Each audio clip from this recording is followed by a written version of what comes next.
प्यारे दोस्तों, ये फकीर योगी वीरेंद्र योगी एक मोटिवेशनल पर्सनालिटी है।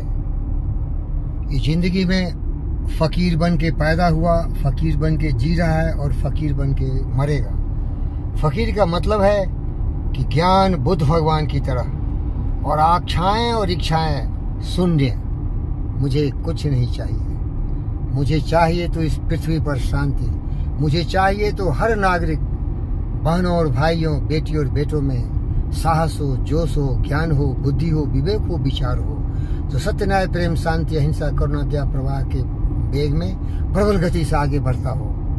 क्योंकि इसी से दुनिया बचेगी, इसी से दुनिया में सुख शांति आएगी। इसीलिए फकीर योगी दिन रात यही प्रार्थना करता है, यही लोगों को सिखाता है कि तुम्हारे लिए असंभव कुछ भी नहीं है, असंभव तुम्हारे सोच में है।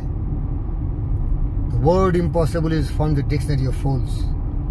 जो सोचता है कि मैं ये नहीं कर सकता हूँ, वो नहीं करेगा। जो सोचता है कि दुनिया का कोई भी ऐसा कार्य नहीं है जो मैं नहीं कर सकता हूँ, मैं वो कार्य भी कर सकता हूँ जिसको कभी किसी ने किया ही नहीं, उनका नाम है वैज्ञानिक, अनुसंधानकर्ता। इसीलिए तो दुनिया में इतनी चमत्कार हुए, इतने आविष्कार, अनुसंधान हुए, पूरी दुनिया जुड़ गई। समय और दूरी पर मनुष्य ने नियंत्रण कर लिया। और हमारे प्रिय दोस्त अटल बिहारी वाजपेयी जी कहा करते थे, मनुष्य की बुद्धि का कोई सीमा नहीं। मनुष्य ने तो चंद्रमा तक पर पहुंच गया, मनुष्य ने तो मार्स तक जाने की कल्पना कर रहा है, वहां एक शहर बसाने की कल्पना कर रहा है। मनुष्य हवा में उस गति से उड़ता है जहां की प्रकृति की रचना कोई पक्षी सोच भी नहीं सकता। मनुष्य पनडुब्बियों के सहारे समुद्र और सागर का सम्राट बन चुका है। ये जो पनडुब्बियां होती हैं इतनी सर्वशक्तिमान होती हैं कि पूरे समुद्र को ही बर्बाद कर सकती है। इसलिए मनुष्य की क्षमता का कोई मिसाल नहीं है। मनुष्य हर जगह जय जयकार कर रहा है, नभ में, जल में, थल में सर्वशक्तिमान है। लेकिन दुर्भाग्य है जीना नहीं सीखा, जीना नहीं सीखा। काम, क्रोध, मद, लोभ, मोह, ईर्ष्या, द्वेष, कलह में ऐसे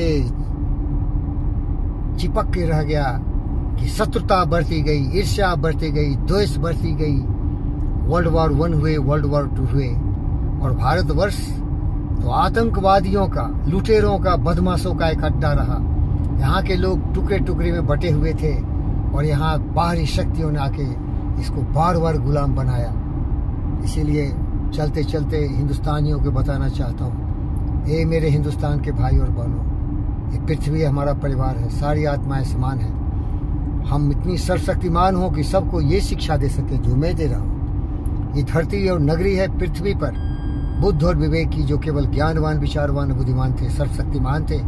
हमारी शक्ति, हमारी बुद्धि है, हमारे विचार हैं, वही हमारे भगवान है। जिसने अपने बुद्धि पर नियंत्रण कर लिया, सही रास्ते चलना सीख लिया, वही भगवान है। और जो हमारे भूले भटके लोग बड़े बड़े पद पर आसीन हैं, मोदी जी को ही लीजिए, बहुत सर्वशक्तिमान है, लेकिन पूजा पाठ और बहुत तरह से इस तरह से सीधा करने वाले और चर्च में सर्विस देने वाले वो लोग पुतिन है और बाइडेन है। देखो कैसे लड़ रहे हैं। ये कभी भी समझदार नहीं हो सकता। ये दुनिया का सबसे बड़ा मूर्ख है, जो दूसरों से ईर्ष्या करता है, द्वेष करता है, प्रतिस्पर्धा करता है, अपने आप को सर्वशक्तिमान बताने की चेष्टा करता है। उससे बड़ा मूर्ख कौन हो सकता है।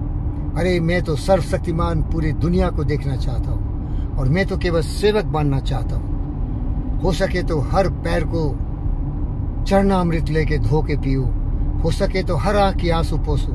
ये मेरे विचार हैं और यही ज्ञान का सबसे बड़ा स्रोत है। आओ मेरे भाइयों बहनों, पूरे विश्व के लोग, प्यार करना सीखो, नफरत, नाराजगी को छोड़ दो। हम कुछ भी कर सकते हैं। जेफ कैनेडी ने कहा था, ये लड़ाइयाँ जो होती है ये मनुष्य के द्वारा इसके दुस्साहस, इसके दुष्कर्म, इसके कुकर्म, इसकी अज्ञानता, इसकी पाशविकता का घनघोर सबूत है।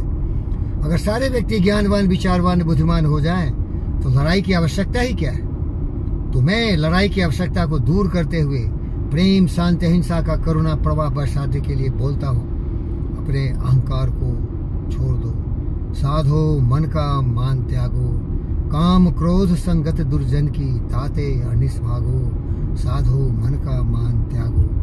अहंकार को छोड़ दो, प्रेम के रास्ते चलो और विश्व शांति के लिए प्रयास करो। धन्यवाद।